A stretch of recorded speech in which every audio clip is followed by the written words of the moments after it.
ఆ పండు ఎలా ఉంటుందో ఆదాముకు బాగా తెలుసు. ఎందుకంటే అవ్వమ్మ కంటే ఎక్కువ సంవత్సరాలు ఏదైనా తోటలో ఉంది ఆదామే.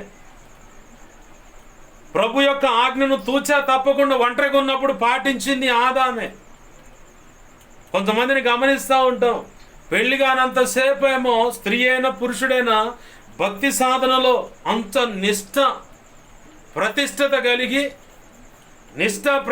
కలిగి భక్తి సాధన చేస్తూ ఉంటారు. ఎప్పుడైతే పెళ్ళయిద్దో భార్యగా మారిన ఆ స్త్రీ కానీ పురుషుడు కానీ, భర్తగా మారిన పురుషుడు కానీ ఇక భక్తి లేదు, ఏమి లేదు. ఏమైద్దో ఏమో అర్థం కాదు. మొత్తం ఒక దరికి వెళ్ళిపోద్ది. దేవుని సంకల్పం, నేను ఇంత గొప్పగా సేవ చేయాలనుకున్నాను, ఇంత గొప్పగా దేవుని సంఘాన్ని కట్టాలనుకు అది ఇదని చెప్పని ఏమేమో దేవుని సన్నిధిలో ప్రార్థన చేసి కన్నీరు విడిచి ఉపవాసం ఉండి